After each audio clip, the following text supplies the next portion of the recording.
Hey guys, Jason here. Welcome back to the channel and welcome to another video. Today we get to unbox the new ARRMA Outcast 4S version 2. Now what we're going to do is this, guys. We're going to get into that box. We're going to get the truck on the bench. We're going to take a quick look at it. We're then going to circle back, check out a little bit of the box art because there's a few things I want you guys to see on there. But then after that, we'll get the truck on the bench and we'll go into it in detail. All right, guys, there it is, the ARRMA Outcast 4S version 2 in this deadly blue. So I kind of skipped over, guys, the whole unboxing thing because once I started seeing how that blue looked, I just wanted to get the truck out, get it on the bench, get the film off, and really see how it looks. And one thing, guys, I can really say is this. The blue that you are seeing right now watching this is a really good representation of how the blue actually looks. The reason I'm saying that, guys, is that we often buy trucks and you get bodies and stuff like that where the color, you know, once you see it in person, it's actually different than what you see online. What I can see, guys, right now on the camera and what I can see on the physical truck sitting on the bench, they are very, very close. It's kind of like a very brilliant blue. It's a very shiny blue. It looks really, really good on the truck. But I just want to go over, guys, just a couple of specs first because I feel like it's really, really important before we kind of get into everything else. Obviously, we're going to be covering all that stuff into detail later on, but this truck is now 17% larger than the original. They did that, guys, by not just doing some simple hex extenders and stuff like that. They went all out. So you now have a lengthened chassis. You have new arms, new telescoping CVDs. You have a taller shock tower, taller shocks. They're actually now aluminum bodied as well. You have updated turnbuckles, rod ends, all that good stuff, guys. So I just wanted to kind of get that out of the way so that as you're seeing the truck that you know what's all going on and what all they've changed. Even though we're obviously, guys, going to be going to that stuff into detail, I just felt like I wanted you guys to know that first. But we're going to go back to the box and then we're going to get into the truck. All right, so I'm not going to spend a whole lot of time on the box and the box art, but there are a few things, guys, I just wanted to bring your attention to. I've already mentioned that the whole chassis itself and the truck in general has been lengthened. And you can see here, it's now 28 millimeters longer and 44 millimeters wider than the version 1. So that is why when you see this truck and you see other pictures, it looks really close, not identical, but it does look close, guys, to the 6S version. I don't know if you've seen the picture that ARRMA released where they have the new version 2 Outcast with the EXB in the background. And again, guys, like I said, it is fairly close in size. We're going to just skip through now to the other side of the box because really, I just want to get into the truck. And just like with the other side, guys, you see a lot of new. So this truck has the adjustable body mounts now. It's running firm electronics between the ESC and the motor. You do have the upgraded steering servo. We'll get into that when we get into the truck. New radio, new receiver. Biggest thing too, guys, obviously, is the full metal diffs. But again, I know you guys don't want to see the box. You want to see the truck. All right, so we're going to start off with the electronics. And underneath, we have a Spectrum Firma 120 amp ESC, good for 3S, 4S. You have a Spectrum 3668 2400 kV motor. Great motor for a 4S truck. You're still going to get tons of RPMs. You're going to have some low-end torque, but you're still going to get tons of RPMs. So when you throw in that 3S or obviously throw in the bigger 4S, you are going to have some wicked top speeds. I have seen videos of the version 1s hitting over 50 miles an hour easy. So that is going to be insane. Now, the Firma 120 does come with IC5s, guys, attached. It's set up for two 2S batteries kind of right out of the box, but they do include this little kind of pigtail. So if you're running a single 4S like I will be, you're good to go right out of the box. You don't have to worry about resoldering anything. I think, personally, guys, I'll probably at some point just switch over to a single IC5. I just find it a cleaner look and all that kind of stuff. But for now, we'll leave them the two connectors installed. Now, unlike the ESC and the motor that share similar specs to the V1s, the steering servo does not. This is the Spectrum S652, which is good for 232 ounces of torque. It's metal geared and it's waterproof. The original servo that came in the V1s was waterproof, but it was the ADS15. I think that's good for about 195 ounces of torque. So this is, guys, definitely a nice improvement over the original servo. All right, guys, as I mentioned earlier, to get that 17% larger size, they did lengthen the chassis. And when lengthening the chassis, they obviously adjusted the center brace. Now, if you've never seen this brace before, guys, this tower-to-tower brace, I'm going to bring you guys in shortly, and I'm going to show you guys how it works, because this brace does allow for a little bit of flex. Now, I'm going to try to do this the best I can. So what you're focusing on, guys, is right here. And it kind of almost feels like it's got a little bit of a rubbery kind of surround on it. But you can imagine right now you're coming down from a jump. Maybe it's not going well. You're coming down maybe right on that front bumper. What this does is it allows everything to flex a little bit. And obviously, guys, it goes in a lot further. You can also adjust how much you want it to flex, but I've got it back, guys, quite a bit. So again, if you were coming in, let's say from a hard landing, you can see where that started to flex. And again, it's going to allow everything to kind of move with it, which hopefully will help keep, you know, things like your bulkhead, your chassis, all that stuff still in one piece. One thing else, guys, I want to cover when it comes to the chassis is the center drive shaft. Now, just like with the original, you can simply just give this a little tug and it'll come all the way out and you can remove the drive shaft.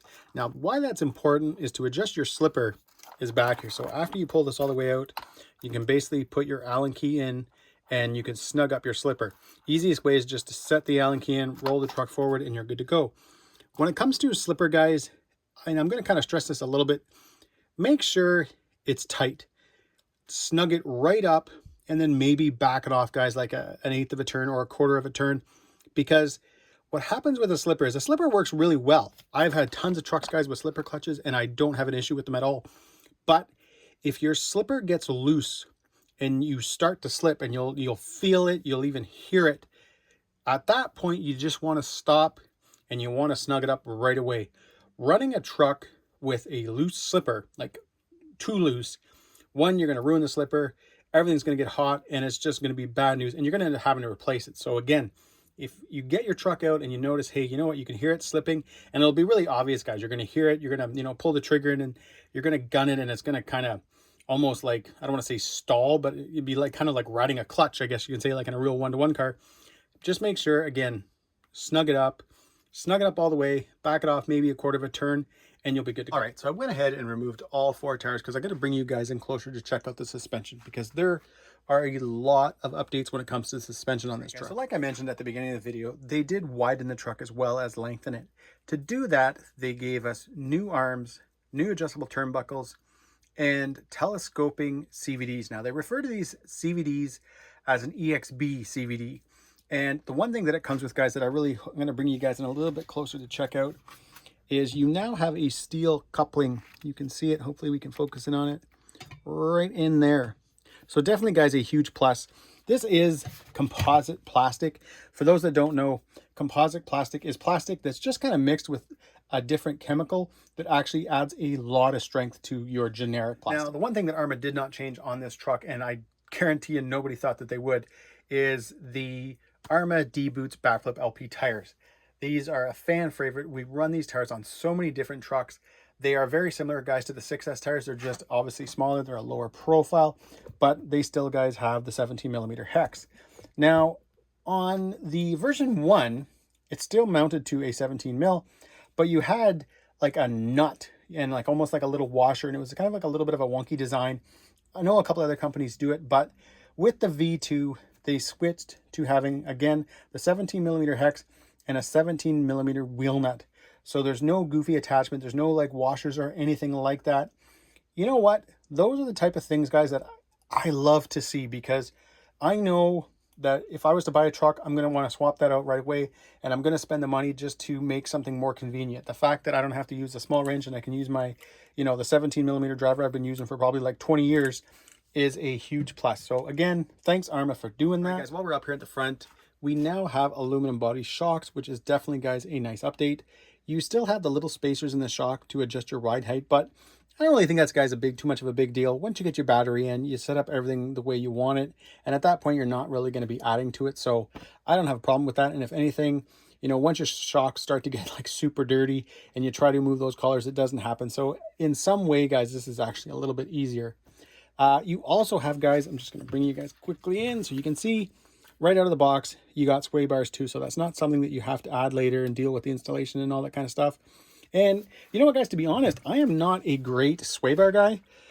So I actually like when a company sets up the sway bar right out of the box, gets those screws the way they're supposed to, gets the right bar on it, because obviously the bar is going to be somewhat in the middle. It's going to be set up for bashing and, you know, ripping over rocks and ripping over terrain, but at the same time add some stability to the truck as well. So again, I like that that's included right out of the box and I don't have to worry about it. Now we moved to the back of the truck because I want to focus on the new wheelie bar. It now has like little rubber wheels on it and all that kind of stuff, which is awesome. But what I like about it, and I'm hoping, guys, I can kind of show you as I move the truck around, I'm hoping that because everything is semi tied in, so the wing and the wheelie bar are pretty close. Yeah, your bumper's a little bit back here, but what I'm hoping is that if you were to come in, you know, for a bad landing on the wing or something like that, that your impact will kind of absorb here. It'll absorb everything.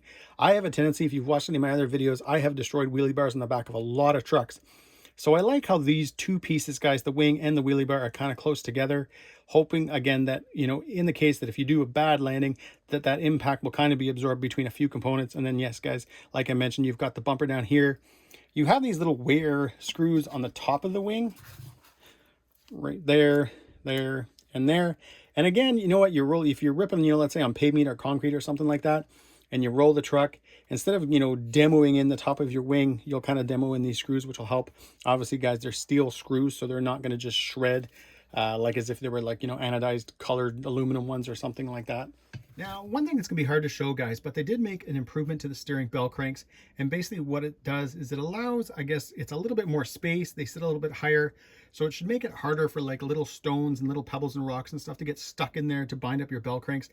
I've had that before on a couple of trucks, and it's always a pain. Usually your first thought is that you broke something, and then you get up to it and you realize you just kind of fling it around, or you'll see like a stone in there. So again, they've lifted those a little bit. They've made a few changes to allow for letting those rocks and stones to get away and get out on themselves. All right, guys, as we're getting through this, there's one thing I have not mentioned yet, and it's not a big mechanical design. It's not some big, huge update or upgrade or fancy electronics. It's something as simple as the battery tray. And I'm bringing guys' attention to that is because, as usual, they've stayed with the tried and true Velcro. I have replaced cars that come with those stupid plastic mechanisms, you know, for easy unlock, but yet you end up not being able to fit the battery that you have properly in it, or they end up popping open. Hey, you'll never go wrong with Velcro. Yeah, it might take a couple of more seconds to get your battery in and get it secure, but once you do, one, the battery that you have is going to fit, and two, is not going to go anywhere. So again, super props for sticking with something that we all like. All right, so one of the last things, guys, I want to cover in this video is the radio gear. This truck comes with the SLT3 transmitter. It is the 3-channel transmitter. You can see here it's got the rocker switch. On the Fire Team, for example, this was used to control your handbrake. On the Outcast 4S, it doesn't have a function, yet this truck does come with the SR315 receiver. So you do have a 3rd channel there, so you could probably set it up for something at some point. But again, out of the box, guys, you know, this isn't utilized. It's not being used. But the one thing that is being used is right here. So this is your throttle limiting switch. So you can see right now you got 100, and then it goes all the way down to 50%. So 50, 75, and 100. Now, for a lot of you, you're probably thinking, hey, I don't need that. I'm going to drop a 4S in this truck and I'm going to crank it up and go. Fine. I'm probably going to be doing the same thing. But for a lot of people, I can see this being their first, you know, kind of jump into the basher market, or their first jump into a brushless 4S. So having that switch means someone can go out and buy a single 4S pack. So maybe they don't have any bigger batteries. Maybe they've only ever been running 2S LiPos, whatever. They can go out and buy a 4S, or let's say a couple of 4S packs, so they can have some, you know, longer runtime. They can get out with it, turn it on, start driving it around, and realize, oh my geez, this thing is crazy. I should maybe drop to a 3S or something. But instead of having to go out and purchase another battery, they simply go on the transmitter and they can drop that switch. So they can drop it to 75%, they can drop it to 50%.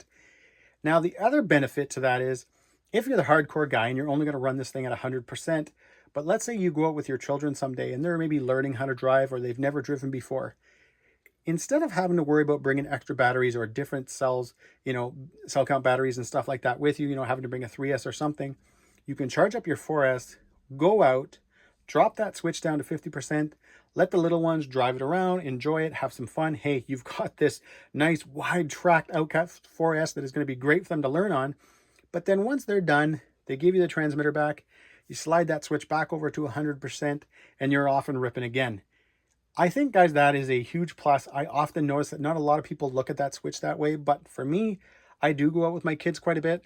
My son, he may do the 100% or maybe drop to 75, but when it comes to my daughter, she would definitely be at the 50. And even if you did get out on 4S, you drop that thing to 50% and you're still like, oh, maybe this is a little bit too quick. You can now drop a 3S in and still have the transmitter set up to 50%, so it's even less power. But when they decide to give you back the transmitter, you can crank it back up to 100 and still have a good time.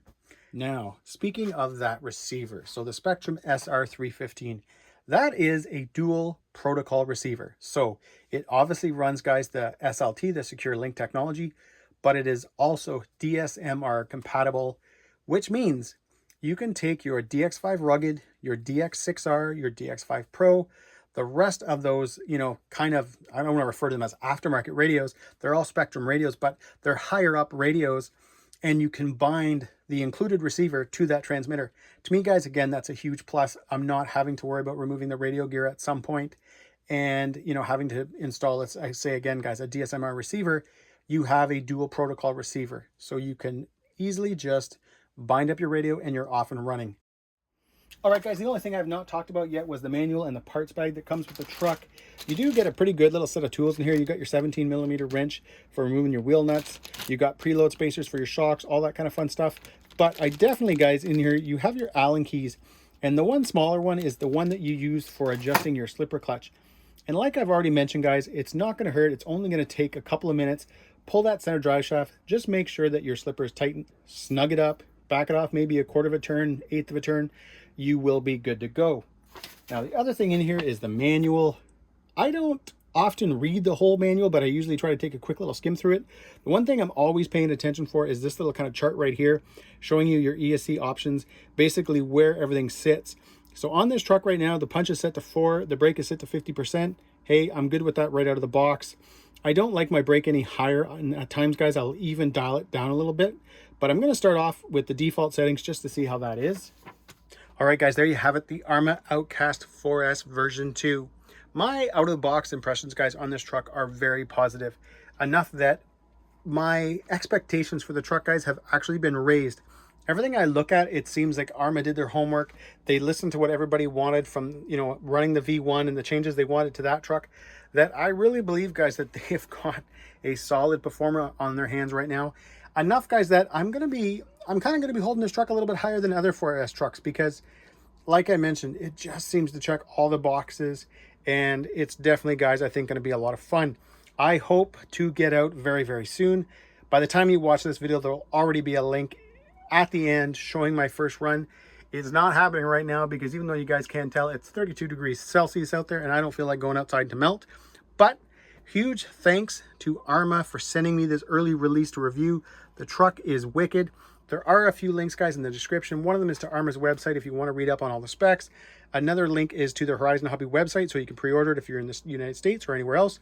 There also, guys, is a link to Eliminator RC here in Canada if you want to pre-order. And that is it, guys. I hope you enjoyed this video. If you did, give me a big thumbs up. Please subscribe and enjoy the pics.